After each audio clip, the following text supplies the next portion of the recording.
When desire is driven by desperation, it becomes manipulation of yourself, your worth, and your energy. In the next hour, this audiobook will show you how to manifest from a place of truth, not desperation. Because real manifestation isn't about chasing what looks good, it's about becoming what feels right.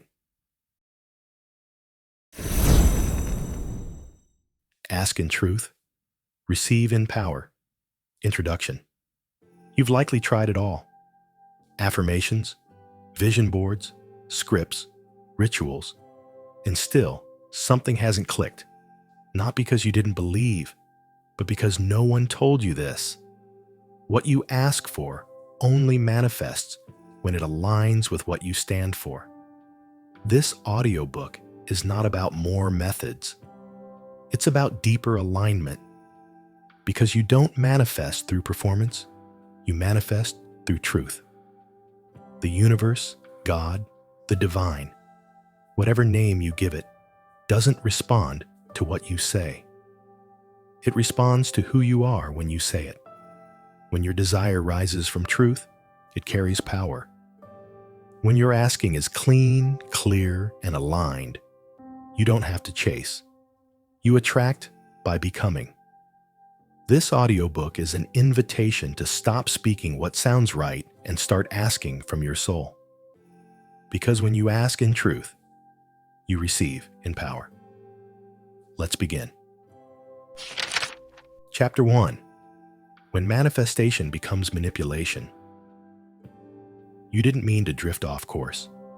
You wanted freedom. You wanted peace.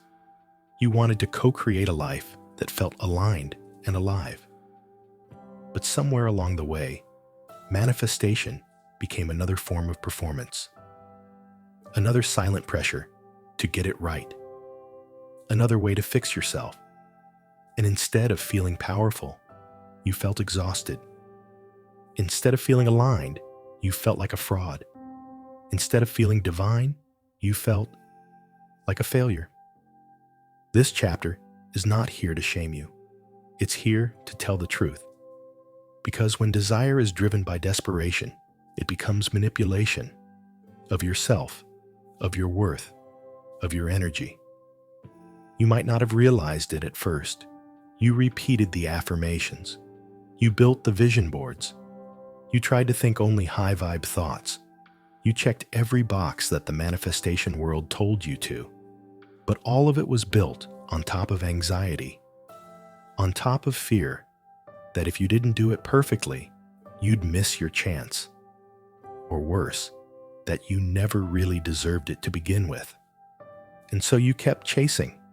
You tried to manifest love to prove you were lovable, money to prove you were safe, recognition to prove you were enough, healing to prove you were finally whole. But none of that is truly manifestation. It's spiritual performance. It's an attempt to manipulate your outer world without making peace with your inner one. Because here's the truth. You cannot lie to your energy. You can't cover fear with a pretty affirmation and call it alignment. You can't chase from emptiness and call it expansion. You can write the list. You can chant the mantra. But if your inner state is still rooted in lack, you will manifest more of that lack. Not because you're doing it wrong, but because the universe is exquisitely honest. It reflects what you are, not just what you say. The universe doesn't respond to your words. It responds to your being. And being doesn't come from how well you perform. It comes from how well you align. Alignment isn't about being perfect. It's about being true. It's about asking for what resonates, not just what impresses. So let's get honest. What are you trying to manifest? And why? Not just because it would feel good. But what do you believe it will fix? What part of you is hoping that success, love, or visibility will finally make the noise go quiet? So many of us have been taught to use manifestation as a way to outrun our pain, to skip the deeper healing and go straight to the reward, but you can't bypass your way into true power. And the soul will always know the difference. If you feel exposed right now, that's okay. This is the first step back to integrity, because manifestation at its core isn't about creating what you don't have. It's about revealing what's always been true. It's not about attracting a fantasy life. It's about remembering who you were before fear told you to shrink. It's about stepping into the version of you who already holds the energy of what you seek. And when you're out of integrity, you try to get instead of remember. You hustle for alignment. You strive for peace. You perform for worthiness. You make vision boards from anxiety. You light candles out of fear. You visualize because you don't trust that life can still surprise you. But when you're in integrity, something shifts. Desire feels different. You're not begging the universe. You're collaborating with it. You're not forcing a result. You're following a resonance. Integrity is when your desire is rooted in truth, not in fear, not in proving, not in bypassing the work your soul is actually calling you to do. Chapter 2. The Truth. Beneath the want, desire is sacred. It is not something to suppress, deny, or feel guilty about. But not every desire is born from clarity. Some desires come from wounding, others from comparison, many from fear. And when you build your spiritual practice around unexamined desire, you end up calling in things that don't fit you, things that take more than they give, or worse, things that validate your pain instead of your purpose. So here's the deeper work. Before you ask the universe to deliver, ask your soul to clarify. What is the truth beneath your want? You say you want success, but do you want to serve or do you want to be seen? You say you want love, but do you want intimacy or just relief from your loneliness? You say you want financial freedom, but do you want sovereignty or an escape from the pressure of your current life? These are not easy questions, but manifestation without self-inquiry is just projection. When you ask without honesty, you don't manifest from truth. You manifest from noise, from the chaos of what others told you success should look like, from the images you've absorbed without ever questioning whether they reflect you. Desire on its own is not dangerous, but desire without discernment can take you further from your truth. The subconscious is powerful, yes, but it is also impressionable. And if you've never slowed down long enough to examine your motivations, your subconscious may be trying to fulfill someone else's life, not your own. This is where so many seekers get stuck. They become experts in how to manifest, but never pause to ask, why do I want this? What version of me is asking for this? Do I even like the person I'm becoming in pursuit of this thing? Because there is a very real cost to manifesting out of alignment. You may get what you asked for, but it won't feel how you imagine. You'll have the success, but feel hollow. You'll be in the relationship, but still feel alone. You'll hit the goal and still wonder why it didn't quiet the ache. You didn't get it wrong. You just skipped the inner check-in. You confused hunger for purpose. You mistook urgency for truth. But there's something wiser waiting underneath all that noise, a quieter want, a deeper desire, a holy hunger that doesn't stem from lack, but from calling. That's what this chapter is asking you to reconnect with. The want beneath the want. The thing you've been reaching for that doesn't have a shape or title, just a feeling. Peace, belonging, purpose, rest. Those are not things you manifest. Those are things you return to. And when you build your external desires on top of those, you create from integrity. The reason that matters is this: only what's built on truth has the power to last. If you manifest a relationship based on insecurity, you'll live in fear of abandonment. If you manifest money based on shame, you'll keep sabotaging your ability to hold it. If you manifest visibility based on unworthiness, you'll constantly question your value. The house may look beautiful, but the foundation will always reveal itself. This is why your energy matters more than your words. This is why the why matters more than the what. Because the energy that births the desire becomes the blueprint for how it arrives and how long it stays. So let's bring this into practice. Right now, take a desire you're currently holding, one that feels charged, one that you've been repeating in your mind or scripting or praying about. Now ask, where is this desire coming from? What emotion lives underneath it? What am I hoping this will give me or fix in me? Who am I trying to become or avoid becoming by manifesting this? Then go one level deeper. If the external result never came, what would I still be longing for inside myself? This is where the gold is, because once you name the deeper need, you can begin to meet it from within. When you recognize that what you're really craving is peace, you stop needing the perfect conditions to feel grounded. When you realize you're craving connection, you stop outsourcing love to unavailable people or ideal fantasies. When you understand that what you really want is freedom, you stop chasing status and start choosing spaciousness.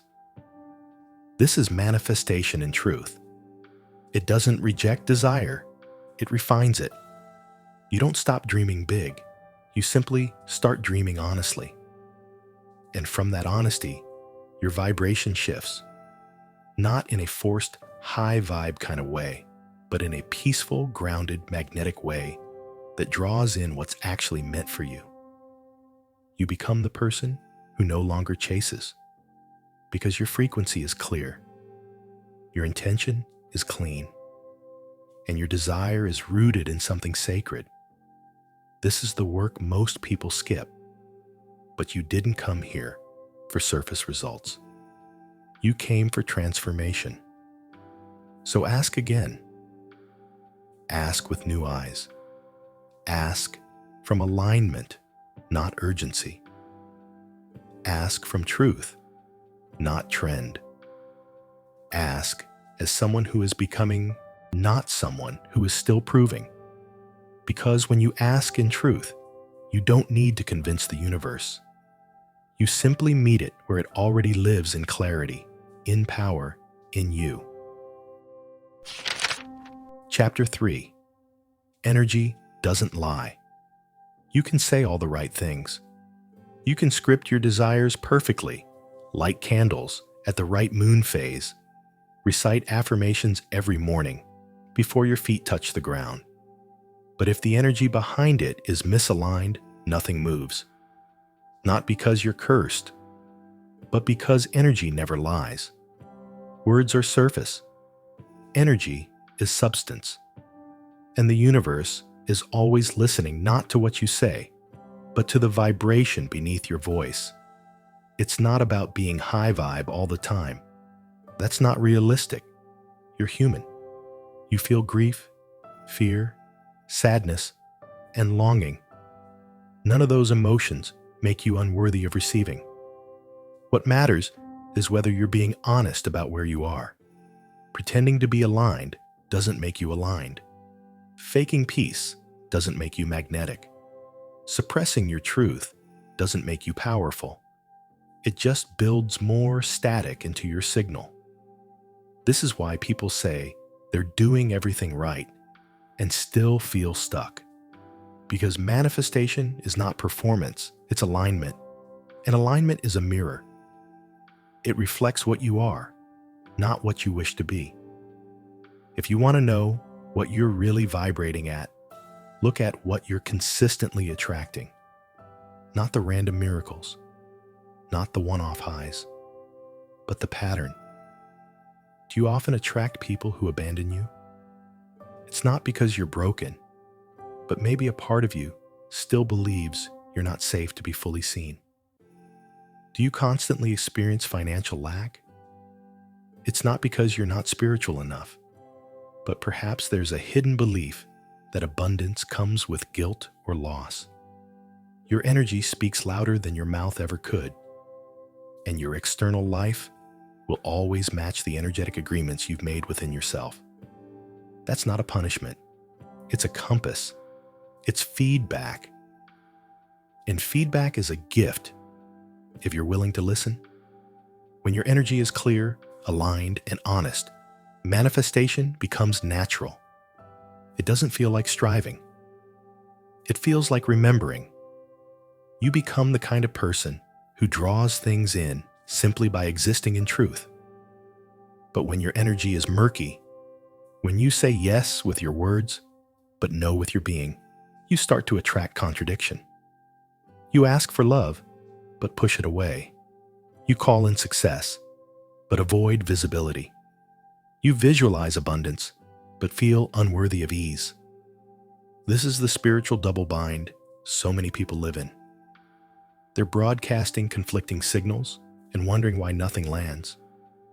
Here's what most people don't understand. Energy is not just emotion. It's also intention. It's the unsaid agreements, the subtle beliefs, the quiet expectations hiding under your surface.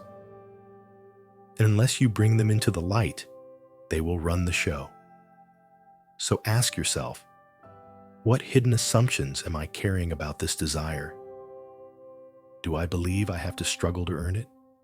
Do I think I'll lose myself if I receive it? Do I quietly expect it to be taken away? You might be surprised by what surfaces, but this awareness isn't meant to shame you. It's meant to liberate you. Because once you see the hidden beliefs driving your vibration, you can choose again. You can release the story. You can rewire the association. You can begin to show up as someone who is no longer fighting against themselves. Energetic alignment is not about perfection. It's about coherence. When your thoughts, emotions, intentions, and actions are in harmony, your energy becomes a lighthouse. You stop pushing. You stop pleading. You stop pretending. And you start attracting. Because your signal is clean. This is where manifestation starts to feel effortless. Not because life becomes easy, but because you are no longer at war within yourself. You're not sending mixed signals. You're not masking fear with glittery words. You're not trying to trick the universe into believing you're ready. You are ready because you've become the kind of person who can hold what you're asking for. Not through force, but through alignment. Your energy is your truth in motion. It's the part of you that cannot be faked. It's the divine language the universe responds to, fluent in resonance, not rhetoric. So if you've been feeling stuck, don't ask, what else do I need to do? Ask, what else do I need to release? The clutter, the fear, the performance, the internal tug of war between wanting and not feeling worthy. Because when all of that drops, your energy settles, your signal becomes clear, and the things that once seemed far away begin to move toward you like old friends returning home. This is your invitation. Stop trying to say the right thing. Start becoming the right frequency. Because energy doesn't lie. And when yours is honest, your manifestations don't delay. Chapter 4. Clean desire, clear channel. Not all desire is clean. Some of it is heavy, loaded with proof-seeking, self-doubt, and unconscious negotiation with the universe. If I get this, maybe then I'll finally feel whole. But clean desire is different. It doesn't beg. It doesn't bargain. It doesn't carry shame as its shadow. Clean desire arises from clarity, not chaos. It doesn't come from lack or panic or fear of being left behind. It comes from alignment, from that quiet knowing that what you are asking for is not a performance. It is an extension of who you are becoming. You know when a desire is clean because it doesn't agitate your nervous system. It settles you. It excites you. Yes, but in a grounded way. There's no grasping, no forcing, no obsessive checking if it's working. Just trust, just presence, just clear transmission. And that's what manifestation ultimately is, a transmission. You're either sending out a clean signal or a scrambled one. When your desire is clean, your signal is clear. And when your signal is clear, life responds. Fast, fully, and without confusion. So, how do you know if your desire is clean? Start by noticing how it feels in your body. Does it feel like lightness or pressure?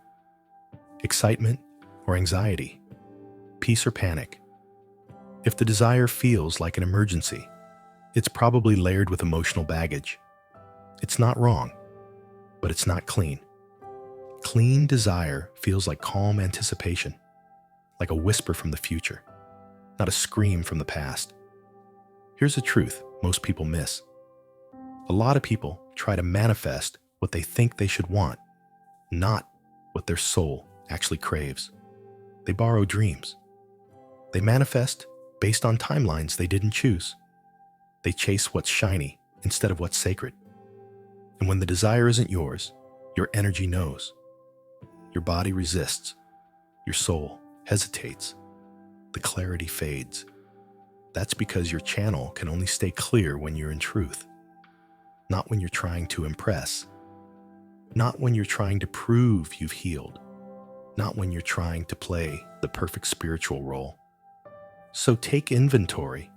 Ask yourself, is this desire coming from my essence or my ego? If no one else ever saw it, would I still want it? If I didn't have to prove anything, would I still be reaching for it? Who gave me the idea that this was the thing I should pursue? Let the answers be honest, even if they're uncomfortable, because discomfort is the door to clarity. When you release the borrowed wants, the ego-laced ambitions, the trauma-fueled goals, you make space. And in that space, your real desire emerges. Not the loud one, not the flashy one, but the rooted one, the holy one, the one that feels like home. Clean desire doesn't grasp. It invites. It doesn't manipulate. It magnetizes. It doesn't need to rush because it knows that what is meant will not miss. That is when you become a clear channel. And what does it mean to be a clear channel? It means your intention, your frequency, your identity, and your nervous system are all saying the same thing. No cross signals, no inner yes and outer no. No spiritual detours wrapped in manifestation language. It's coherence. And coherence is what calls your manifestations into form. Not because you're forcing them to arrive, but because you've become someone they naturally gravitate toward. You're not chasing anymore. You're aligning. You're not scripting your way out of fear. You're resting in the strength of your own truth. And when you're that grounded, you don't attract what you want, you attract what you are. So if you want to call in love, become someone who embodies love. Not love as performance, but love as presence. Love as openness. Love as truth. If you want to call in abundance, embody a consciousness of sufficiency. Not entitlement, not scarcity masked with glitter, but the quiet confidence that you are already connected to everything you need. Because here's the secret. The universe doesn't give you what you beg for. It mirrors what you believe you are a match for. And when your desire is clean, your belief is unshakable. not because you're faking certainty, but because you've cleared the debris that was blocking your knowing. You know who you are, you know what you want, and you know why you want it.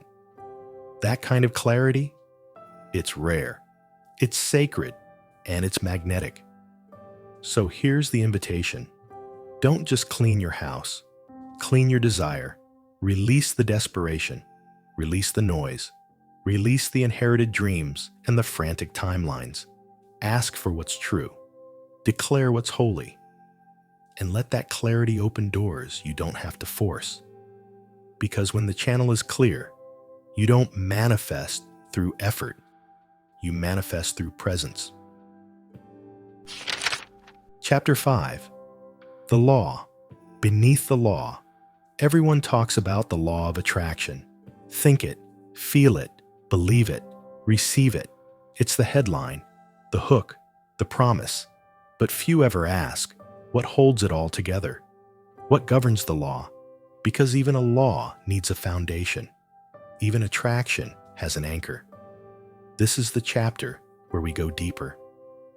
Beneath the trendy teachings, beneath the surface-level think positive mantras, into the principle that makes manifestation real or leaves it hollow.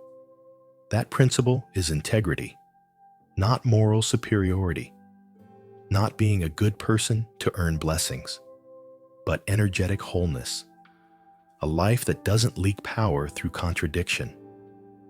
You see, the law of attraction is reactive. It mirrors your frequency. But what creates that frequency? Your alignment, your agreements, your unspoken vows, your true north. The law beneath the law isn't about getting what you want. It's about becoming what you ask for. Because manifestation without transformation is temporary. It may give you the thing, but it won't give you the capacity to hold it. And so it slips, or it breaks, or you sabotage it not because you're unworthy, but because the container wasn't built to last. The container is your consciousness. The laws you live by beneath the surface, not what you say, but what you obey in secret. For example, you say you want abundance, but do you honor circulation? Do you live with open hands, or do you grip out of fear? You say you want love, but do you practice vulnerability? Do you let yourself be seen, or do you curate and control? You say you want freedom, but do you honor your own boundaries, or do you keep betraying yourself for approval? These are the hidden laws, the energetic contracts you've made with the universe, and they run deeper than any affirmation. This is why so many people get frustrated with the law of attraction. They're doing all the things, but something's not landing. It's not about doing more. It's about revealing the hidden rule book you've been living by.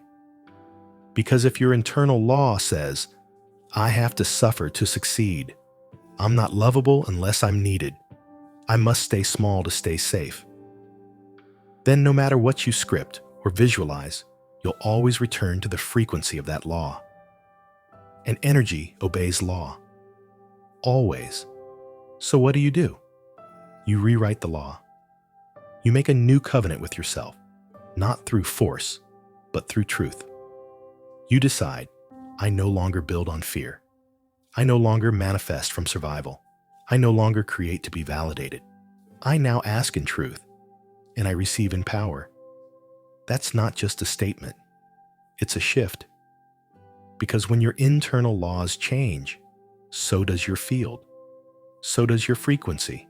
So does your life. This is where the law of attraction becomes sacred. No longer a tool for getting, but a mirror for becoming. It's no longer just about magnetizing outcomes. It's about aligning with principles that echo divine order. Look at scripture, philosophy, nature, all of them point to the same pattern. Life responds to integrity, to coherence, to the union of thought, word, and action.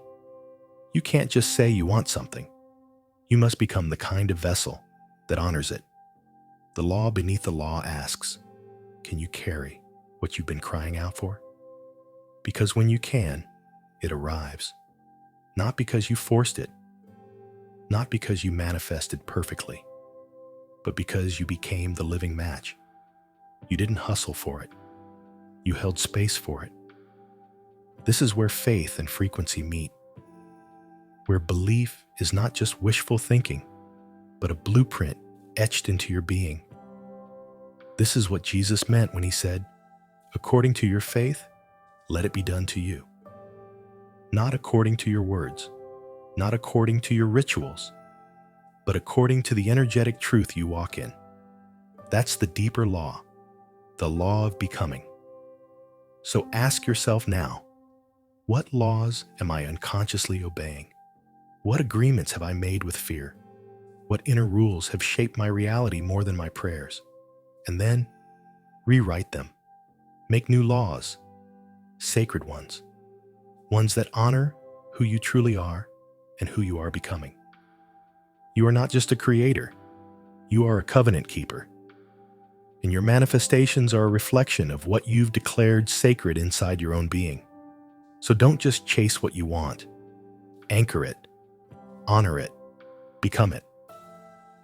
Because once you align with the law beneath the law, your life won't just change. It will stabilize. It will hold. It will flourish. And the universe will no longer have to guess what you're ready for. It will know. Chapter 6. Faith as Frequency. Faith isn't just something you have, it's something you transmit. Not a thought, but a tone. Not just belief in your mind, swing, but a vibration carried through your entire being. This is the missing piece for many seekers. They try to think themselves into alignment. They say, I believe. They chant it, write it, post it.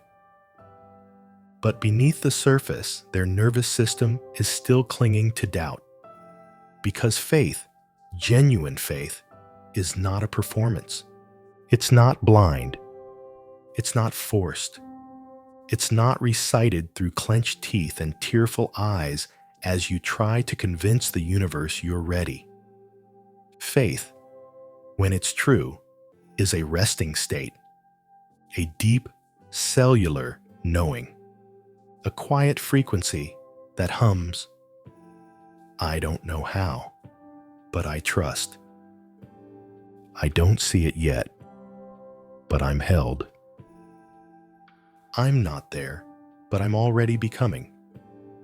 This kind of faith doesn't panic when the manifestation hasn't arrived. It doesn't spiral when things seem quiet. It doesn't crumble at delay, because it's not built on outcomes. It's built on alignment. That's why we say faith is a frequency, not just a feeling. Feelings rise and fall. Thoughts race and scatter. But frequency, it steadies you. It shapes the atmosphere around you. It becomes your baseline. And when your baseline is faith, you stop chasing signs. You stop begging for confirmation. You stop needing constant reassurance from outside sources. You become the evidence. You carry the proof. Your life begins to echo a quiet, sacred confidence that says, I'm already in motion. I don't need to force what's already mine. Now, let's be clear. Faith doesn't mean passivity. It doesn't mean you sit in a room waiting for heaven to drop blessings on your lap. Faith moves. Faith prepares. Faith walks, even when the path is invisible. But it walks differently. Without frenzy. Without fear. Without the weight of having to control every detail. Because faith knows the frequency is doing the heavy lifting. And that changes everything. When you operate from this place, you become magnetic. Not because you're trying to be, but because your energy is uncluttered. Your vibration becomes a clear yes to the life that is already trying to reach you. You become like the woman who prepares the guest room before the visitor arrives. Not because she saw the car in the driveway, but because she knows, deep in her spirit, they're on their way. That's faith as frequency. It's preparation as prayer, stillness as certainty, readiness as resonance. So how do you cultivate this frequency? Not by faking it, not by repeating affirmations you don't believe, but by building trust layer by layer. Trust in yourself, trust in the divine, trust in the unseen rhythms that are working in your favor. It starts by remembering the times you were held before, when things fell into place you couldn't have planned, when a door opened the moment you released control, when grace surprised you in your weakest hour. Those weren't random. They were echoes of the truth. You are never manifesting alone. There is intelligence moving with you.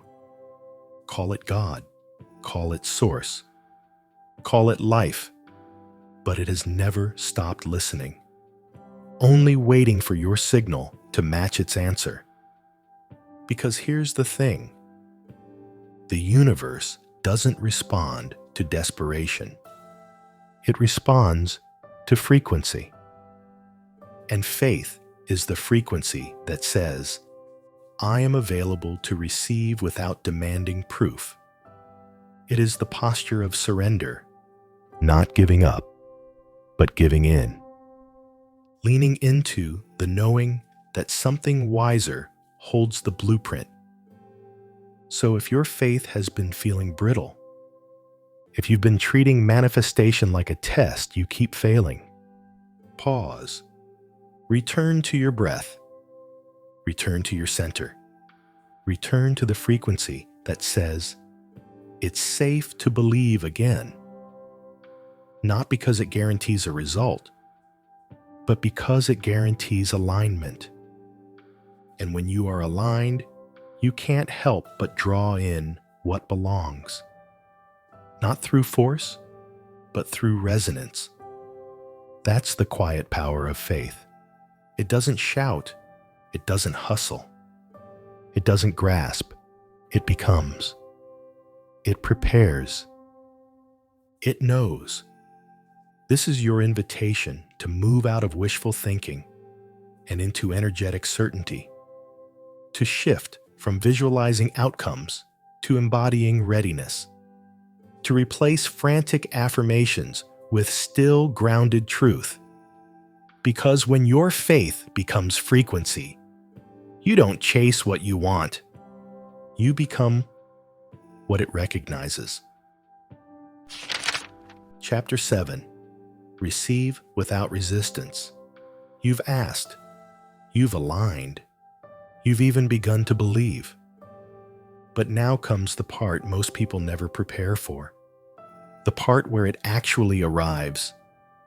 And strangely, this is where resistance often begins. We think the hardest part of manifestation is the waiting. But sometimes, the hardest part is receiving. Because to receive requires openness. It demands space. It calls you to let go of the struggle identity you've carried for so long. So many people unconsciously block the very blessings they asked for, not because they're unworthy, but because they're unfamiliar with ease. They prayed for peace, but now that it's quiet, they feel anxious. They manifested love, but now that it's safe, they want to run. They asked for overflow, but feel guilty for having more than others. This is what resistance looks like. Not slamming a door shut, but quietly keeping one foot out, just in case it disappears, just in case it's a test, just in case you were wrong to believe it could be this good. This is the final barrier to manifestation, your capacity to let it in. Because manifestation isn't just about attracting, it's about allowing, holding, becoming a space where blessings can land and linger. So ask yourself gently, where am I still guarded? Where do I flinch when goodness comes close? What am I afraid will happen if I truly receive? Sometimes we say we want something, but deep down, receiving it threatens the identity we've built. If you receive love, you can no longer hide behind heartbreak. If you receive abundance, you can no longer bond with others over struggle. If you receive clarity, you can no longer avoid the next step. Receiving means change. And change, even when beautiful, can feel terrifying. But here's the truth. You're not here to rehearse your past.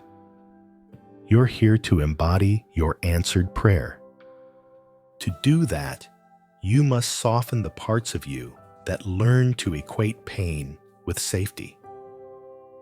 You must gently rewire the nervous system that was trained to expect disappointment, because blessings will not fight their way in.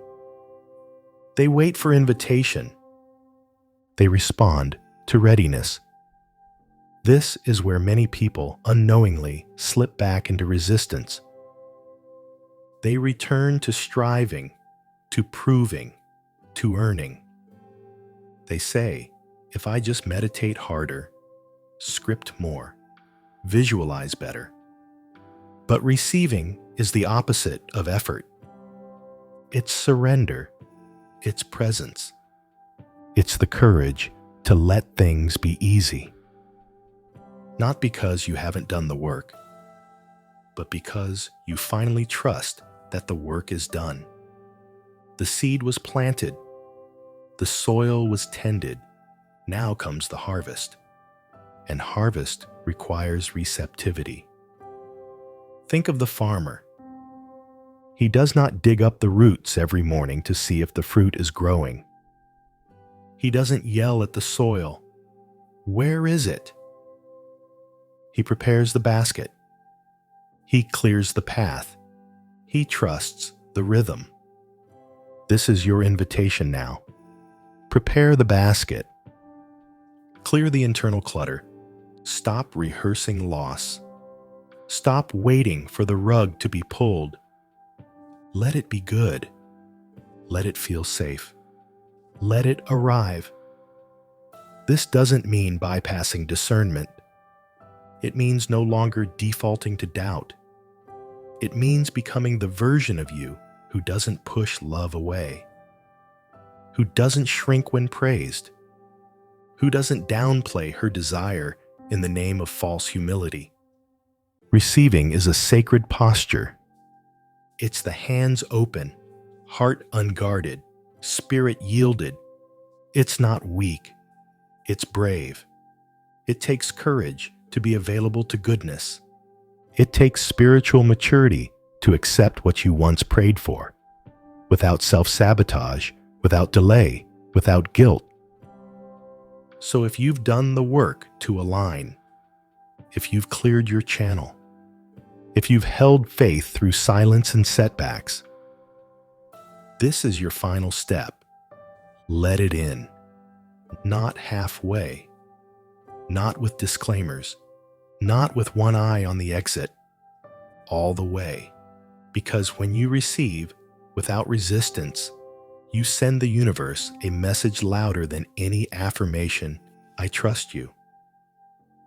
I trust me. I trust the timing, the process, and the blessing. And from that place, life expands, not as a reward, but as a reflection. because you've become the frequency of the thing you once chased. You're not just a powerful creator, you're a holy receiver. And your openness becomes your prayer. Your allowance becomes your alignment. Your joy becomes your invitation for more. This is what it means to receive without resistance. Let it land. Let it stay. Let it change you. Chapter 8. The Prayer You Live. Some prayers are whispered. Some are written. Some are sobbed into pillows at 2 a.m. But the most powerful ones are lived, not recited, not performed, not begged. They are woven into the way you move through the world, in how you choose to speak, how you choose to love, how you choose to show up, even when no one's watching. Because at some point, the line between praying and living blurs. You're no longer just asking for the thing. You're embodying the readiness. You're walking like it's already done. This is the prayer beyond words. The prayer of posture. The prayer of alignment. The quiet, consistent yes that says, I am who I've been asking to become. You don't need to convince the universe anymore. You've become the evidence. And yet, this is where the spiritual path asks something deeper of you. To keep praying, even when it's silent. To keep believing, even when the timeline stretches. To keep aligning, even when no one else understands what you're building. Because lived prayer isn't for applause. It's for resonance. It's for truth. It's for you. We often think of prayer as an upward gesture, something sent to the heavens. But lived prayer is downward. It roots. It grounds. It sinks into your choices and becomes who you are. You don't just ask for peace. You become the kind of person who doesn't stir the waters. You don't just ask for love. You become someone who holds it without needing to control it. You don't just ask for abundance. You become someone who expects it without entitlement, without fear. This is when manifestation becomes ministry. Not the stage kind, not the platform kind, but the kind that begins in the kitchen, in the morning routine, in how you hold yourself in hard moments. Because life is always listening, not to your words, but to your walk. And when your walk reflects your prayer, everything aligns. You don't need perfect circumstances. You don't need everything to look high vibe. You need consistency of spirit. That's what magnetizes. That's what shapes timelines. That's what opens doors no man can shut. So if you're still asking, still waiting, still holding hope, let this chapter be your reminder. You are not powerless. You are the prayer. You are the altar. You are the agreement. The way you rise in the morning.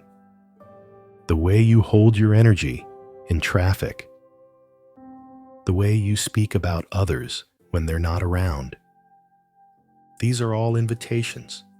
These are all signals. These are all prayers. And the universe responds, not to desperation, not to perfection, but to integrity of being. So don't just speak about the life you want. Walk it. Don't just journal about your dreams. Structure your day around them. Don't just visualize it during meditation. Live like it's already entered the room. Because when your life becomes the prayer, everything shifts. You won't need to force alignment. You are alignment. You won't need to chase clarity. You become the space where it lands. This is the final transformation, from seeker to sanctuary, from asker to answer, from wishful to whole. And no, it won't always be loud. It won't always be visible, but it will always be felt. Your life, when lived as prayer, becomes a signal to the sacred. It moves timelines. It shapes outcomes. It reveals the unseen hand of grace in everything. So breathe. Pause. Look at your life today and ask, what am I praying? Through my actions, my thoughts, my pace, where am I still performing instead of aligning? What would change if I lived like it was already given? You don't need to do more. You need to remember more. That you were never separate from the answer. That the moment you asked in truth, power began to move. And now, you walk as if it's already here. Because it is. Chapter 9. The power that was always yours. You were never waiting for power. You were waiting to remember it. It's easy to forget. We live in a world that trains us to outsource it, to experts, to systems, to signs, to someone else's approval. You look outside and wonder, when will it happen for me? But the real question is, when will I return to what's already within me? Because power is not something the universe hands out like a prize. It's something you awaken to. Something you've carried since before the asking, before the trying, before the scripts and the vision boards and the breath work. This entire journey, every desire, every delay, every breakthrough, was never about getting something outside of you. It was about coming back to the divine current within you. You didn't come here empty. You came encoded, not just with dreams, but with the frequency to fulfill them. That's why nothing truly works until you return to alignment. That's why you can try every technique, every trick, every trend. But until you claim your power, it feels hollow. Because manifestation isn't magic. It's remembrance. It's the art of saying, I no longer abandon myself to get what I want. I no longer chase things that require me to dim. I no longer perform to feel worthy of receiving. You don't need more proof. You need more permission. To trust your resonance, to follow what stirs your spirit, to believe that your desire wasn't placed there to torment you, but to guide you. Because desire is the divine whisper. It's not greed. It's not ego. It's the signal that your soul is ready for expansion. And when you align with that, not from panic, but from peace, everything begins to shift. This is the difference between power and force. Force manipulates outcomes. Power magnetizes them. Force burns out. Power sustains. Force demands. Power invites. And the moment you remember your power, you stop grasping. You stop apologizing for wanting more. You stop watering yourself down to make others comfortable. You stand tall in your essence. And that, more than any technique, is what the universe responds to. This chapter isn't here to give you another tool. It's here to remind you of your nature. Because when you reclaim that, Your very presence becomes a prayer. Your intention becomes law. Your life becomes aligned.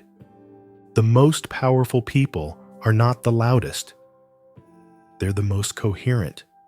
Their energy doesn't contradict itself. Their yes means yes.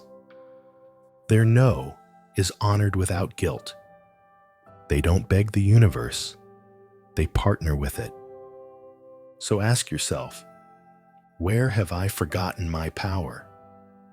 Where have I handed it away in the name of fitting in or being liked? Where have I waited for someone else to confirm what I already know? And now, call it back. Not with anger, not with shame, but with sacred certainty. I return to the seat of my soul. I reclaim the voice I silenced. I honor the knowing I once ignored. Because your power was never lost. It was just buried beneath the noise, beneath the programming, beneath the idea that you had to become something else to be enough. But here's the truth. You're not manifesting to become powerful. You're manifesting because you are. And power, when remembered, doesn't control. It doesn't grasp. It flows. It leads. It trusts. You don't have to scream to be heard in the spiritual realm. You only need to resonate. The universe is not testing you. It's waiting for you to remember who you are. So let this be the chapter where you stop playing small, where you stop outsourcing your intuition, where you stop shrinking in the face of your own prayers. You are the portal. You are the channel. You are the open gate between heaven and earth. And when you live from that truth, manifestation becomes effortless, not because life owes you, but because you finally align with what has always been yours. Chapter 10. When asking becomes knowing. There comes a moment on this journey, quiet, sacred, and unmistakable, when you stop asking with your lips because your whole life has become the answer.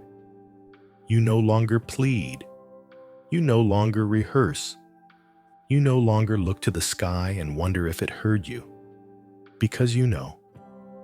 Not in the mental sense, but in the soul-deep resonance that hums through your body like truth. This is the final evolution of manifestation, not needing to ask, because you already are. You don't chase peace. You walk as peace. You don't beg for love. You breathe as love. You don't declare abundance with hope in your voice. You move like someone who knows the river never runs dry. This isn't arrogance. It's alignment. This isn't entitlement. It's embodiment. You asked. You aligned. You received. And now you remember. The deepest form of asking isn't verbal. It's energetic. It's vibrational. It's the state of being that says, I've already agreed with what I once wished for. And in that agreement, everything changes. The desperation fades. The delay loses its power. The fear of lack dissolves. Because you're no longer waiting for proof. You've become the proof. Even when it hasn't yet shown up in the physical, you know it's moving. You know it's forming. You know it's yours because you feel it pulsing inside you like breath. This is not magic. This is mastery. The mastery of the quiet. The mastery of the unseen. The mastery of being so deeply rooted in truth that the external world bends to your frequency, not the other way around. And here's the beautiful paradox. The less you chase, the more you receive. The less you doubt, the faster it flows. The less you cling, the more becomes available. Because now you're not trying to manifest, you're living in harmony with what was already set in motion the moment your heart said yes. You stop needing signs. You become the sign. You stop asking if it's working. You start moving as if it already has. You don't just speak faith. You embody certainty. So many people stay stuck in the asking phase. Endless rituals, endless affirmations, endless questions. But asking is only the door. At some point, you must walk through it. And walking through means letting go of the old identity. The one who needed proof. The one who questioned her worth. The one who tied her power to external outcomes. You can't carry that version of you into this next chapter. She got you here. Honor her. But now, you become the version of you who knows. And knowing doesn't shout. It doesn't scramble. It doesn't second guess. Knowing is still. Knowing is secure. Knowing is silent and powerful. Think of the tree. It does not ask the wind if it will come. It opens its leaves and receives. Why? Because it knows the rhythm. It trusts the cycle. It doesn't question its worthiness of the sun. This is how your spirit must learn to be. Not demanding, not defensive, just open, just willing, just knowing. You may still journal. You may still pray, but it will feel different now. No longer from lack, no longer from fear, but from deep union with what already is. Because asking in truth brings power, and walking in power leads to knowing, and knowing creates the life that never left your spirit's blueprint. It was never about performing the perfect ritual. It was never about tricking the universe. It was about becoming the vessel that could hold what you asked for. And now that you are, let it unfold. Let it flow. Let it be. You've already spoken your truth. You've already cleared the way. You've already shifted your field. So now walk like someone whose prayer has already been heard. Because it has. This is the way. This is the knowing.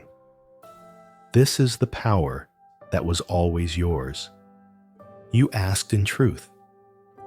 You received in power. Now you live as one. Who knows? Let this be the moment you stop begging and start becoming. Close your eyes for a moment. Breathe in. Not just air, but the truth of who you are. You are not someone trying to manifest. You are someone who has already been heard, already chosen, already aligned. Not because you were perfect, but because you were honest. Because you were willing to strip away the noise, to get quiet enough to hear the truth beneath the performance, and brave enough to walk with it. Let this be the moment you stop looking outward for confirmation. Let this be the moment you no longer treat your desire like a distant miracle. Let this be the moment you stop begging for change and start becoming the one who lives inside the answer. You don't need more signs. You don't need to say it louder. You don't need to ask again. You've already aligned. You've already cleared. You've already opened. And now, you allow. In your stillness, power grows. In your presence, truth becomes magnetic. In your willingness to walk as if it's already done, it is. So walk softly, but walk boldly. Because everything you once hoped for is no longer waiting on the other side of effort. It's flowing through the version of you who finally remembered it was never about earning. It was always about embodying. Ask in truth, receive in power, live in knowing. You are the answered prayer now, and your life is the living proof